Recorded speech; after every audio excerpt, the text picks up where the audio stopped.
नमस्कार भक्तजनों, मैं हूं आकाश के भी। आज की वीडियो में मैं आपको बताऊंगा कि काल सर्प दोष क्या होता है और काल सर्प दोष के निवारण के लिए हम क्या क्या उपाय कर सकते हैं। लेकिन इससे भी ज़्यादा ये बताऊंगा कि काल सर्प दोष के लक्षण क्या होते हैं। आपको कैसे पता चलेगा कि आपकी कुंडली में काल सर्प दोष है।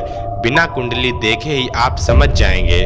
तो बस इस वीडियो को आखिर तक ज़रूर देखना और वीडियो के अंत में मैं आपको एक ऐसा रामबाण उपाय बताऊंगा और उस उपाय के साथ काल सर्प दोष आपकी कुंडली से सदा के लिए चला जाएगा। तो चलिए अब इस वीडियो को आरंभ करते हैं।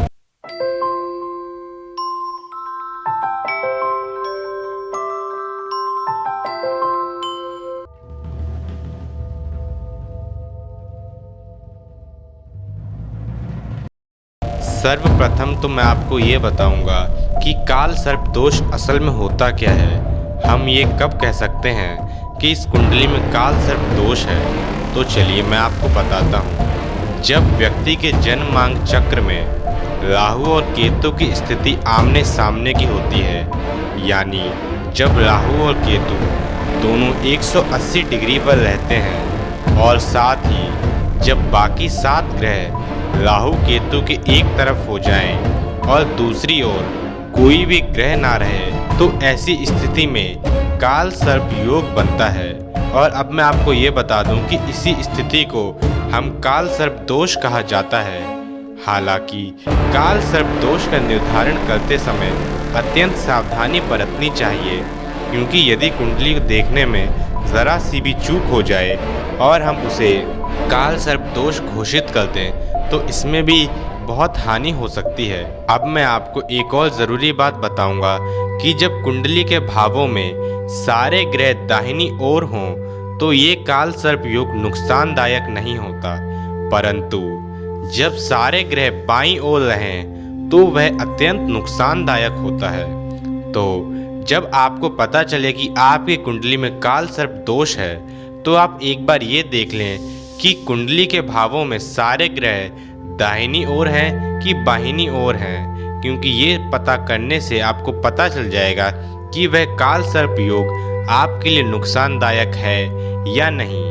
अब मैं आपको काल सर्प योग के लक्षण बताऊंगा और ये जानना आपके लिए आवश्यक है, क्योंकि यदि आप किसी कारणवश अपनी कुंडली किसी को पंडित को दिखा नहीं पा रहे हैं और आपको स्वयं कुंडली पढ़नी नहीं आती, परंतु फिर भी आप जानना चाहते हैं कि आपकी कुंडली में काल सर्प योग है कि नहीं, तो ये लक्षण जान लीजिए। यदि ये लक्षण आपको आपके अंदर दिखाई देते हैं तो आप हो सकते हैं काल सर्प दोष से ग्रसित। तो सबसे पहला लक्षण होता है कि आपको प्रायः स्वप्न में सर्प दिखाई देता है, यानी सुबह के समय सांप दिखाई देता है अपने सपने में। दूसरा लक्षण होता है कि अत्यधिक परिश्रम के बाद भी कार्य में मन मुताबिक सफलता न पाना, यानी आप कड़ी मेहनत कर रहे हैं, पूरी मेहनत से किसी भी काम को कर रहे हैं, लेकिन जितनी बड़ी सफलता मिलनी चाहिए वो सफलता नहीं मिल रही। तीसरा लक्षण होता है कि मानसिक तनाव से ग्रसित होना, यानी कि आप हमेशा ही स्ट्रेसफुल रहते हैं, आपको हमेशा भय लगा रहता है कि क्या होगा, हमेशा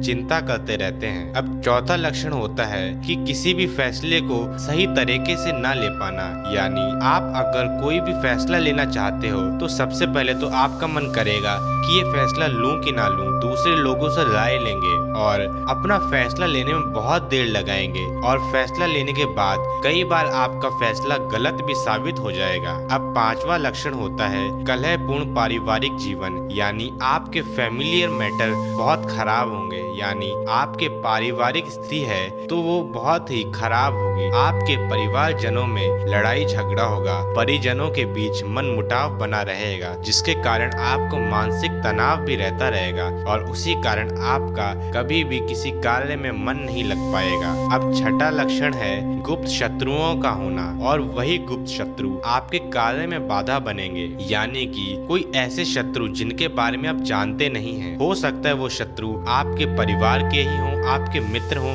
या फिर कोई ऐसे शत्रु जिनको आप जानते ना हो, लेकिन वो शत्रु ही आपके कार्य में सबसे बड़ी बाधा बनकर खड़े होंगे और इसी कारण आपको अपने कार्य में सफलता भी नहीं मिल पा रही है। तो चलिए, मैंने आपको अब लक्षण तो बता दिए, आप हमें कमेंट करके बता सकते हैं कि आपको अपने अंदर कितने लक्षण दिखाई देते हैं। अब मैं आपको ये बताऊंगा कि काल सर्प दोष का निवारण कैसे करें, कौन से उपाय करें कि आपके कुंडली में से काल सर्प योग हट जाए। तो सबसे पहला तो काल सर्प दोष का सर्वोत्तम उपाय श्रावण मास में भगवान शिव का रुद्राभिषेक कराना चाहिए। जिनकी कुंडली में भी काल सर्प दोष है उसे श्रावण में रुद्राभिषेक अवश्य ही कराना चाहिए, क्योंकि ये बात हम सभी जानते हैं कि श्रावण मास में भगवान शिव शंभु अपने भक्तों पर अति कृपा बरसाते हैं और इसी मास में यदि आप भगवान शिव शंभु का रुद्राभिषेक करें तो आपको काल सर्प योग से जरूर ही छुटकारा मिल जाएगा। अब दूसरा उपाय ये है कि आपको शिवलिंग पर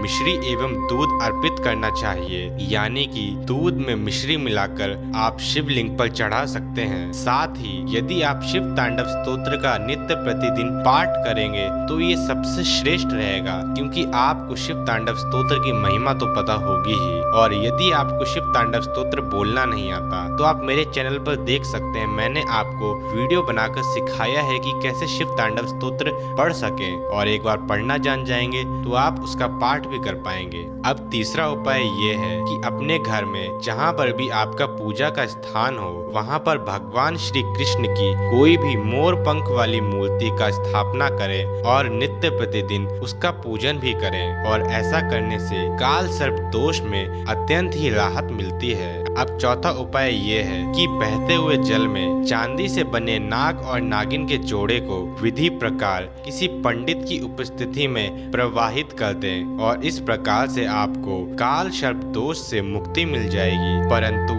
ये उपाय हर कोई नहीं कर सकता, क्योंकि ये हम जानते हैं कि चांदी कितनी महंगी आती है, और ऐसा उपाय सिर्फ वही लोग कर सकते हैं जिनकी आर्थिक स्थिति बहुत अच्छी है। तो उनके लिए मैं एक ही चीज कहूँगा कि आपको शिव तांडव स्तोत्र का पाठ करना शुरू कर देना चाहिए। और अब मैं आपको पांचवा उपाय बताऊंगा, और वो उपाय कुछ इस प्रकार है कि काल सर्प दोष निवारण के लिए राहु की शांति का उपाय रात में करें। राहु की पूजा शिव मंदिर में रात में या फिर राहु काल में ही करें, और जब आप राहु की पूजा भगवान शिव मंदिर में रात के समय या फिर राहु काल में करेंगे तो आपकी इस पूजा के माध्यम से भगवान शिव शंभु तक आपका संदेश अति शीघ्र पहुंचेगा।